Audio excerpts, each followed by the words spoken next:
ஸ்ரீமாத்ரே நமக. ஸ்ரீ மகாகணபதியே நமக. நமோ வாராகி. நம் இந்த பதிவில் ஆடி மாதத்தின் சிறப்பை பற்றி சிந்திப்போம்.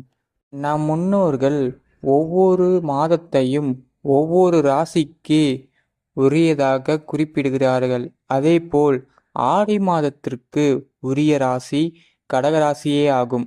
அதனால் கடகராசியில் பிறந்தவர்கள் ஆடி மாதத்தில் அம்பாள் வழிபாடு செய்து வந்தால் அவர்களின் வாழ்க்கை மேன்மையடையும். இந்த ஆடி மாதத்தில்தான் ஆடி பௌர்ணமி, ஆடி தபசு, ஆடி பெருக்கு, ஆடி அமாவாசை போன்ற முக்கியமான நாட்கள் உள்ளன. இந்த நாட்களில் தெய்வத்தை வழிபடுவதால் நம் வாழ்க்கை முன்னேற்றமடையும். ஆடி மாதமும் அம்மன் வழிபாடும். இந்த ஆடி மாதத்தில்தான் மழைக்காலம் தொடங்குகிறது. இந்த மழைக்காலத்தை கொடுத்த மாரியம்மனுக்கு நம் நன்றி தெரிவிக்கும் வகையில் இந்த ஆடி மாதத்தில் எங்கே பார்த்தாலும் கூழூற்றி திருவிழா கோலமாக திகழ்கிறது. முதலில் மாரி என்றால் என்ன? மாரி என்றால் மழை என்ற பொருள்.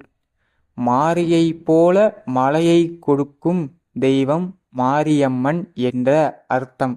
இந்த ஆடி மாதத்தில் நம் குலதெய்வ வழிபாடும் கன்னி தெய்வ வழிபாடும் நாகக்கன்னி தெய்வ வழிபாடும் செய்வது நம் வாழ்விற்கு நல்ல பலனை தரும்.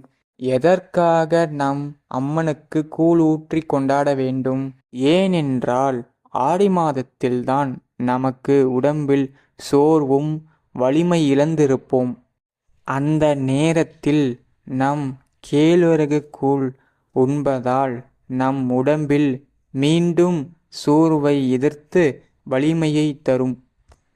ஒவ்வொரு தனி மனிதனும் அவரவர்கள் வாழ்வதற்கு அவர்களின் உடலில் கால்சியம் சத்து, இரும்பு சத்து, நார் சத்து போன்ற முக்கியமான சத்துகள் இருக்க வேண்டும். அந்த நேரத்தில் நம் மாரியம்மனுக்கு படைக்கும் கூழில் இருந்தோ முருங்கைக்கீரையில் இருந்தோ அந்த சத்துகள் நமக்கு பெறுகின்றோம். ஒவ்வொரு காலங்களிலும் நம் முன்னோர்கள் ஒவ்வொரு உணவை நமக்கு கொடுத்தார்கள். அதேபோல் வெயில் காலத்தில் நம் உடம்பின் சூட்டை தணிக்க தயிர், மோர், இளநீர் போன்ற உணவு ஆகாரங்களை எடுத்துக்கொள்ள சொன்னார்கள். அதேபோல் ஆடி மாதத்தில் நம் உடம்பின் வலிமையை கூட்ட கேழ்வரகு கூழை எடுத்துக்கொள்ள நம் முன்னோர்கள் அறிவுரை கூறினார்கள். நாமும் மனதார மாரியம்மனை வழிபடுவோம்.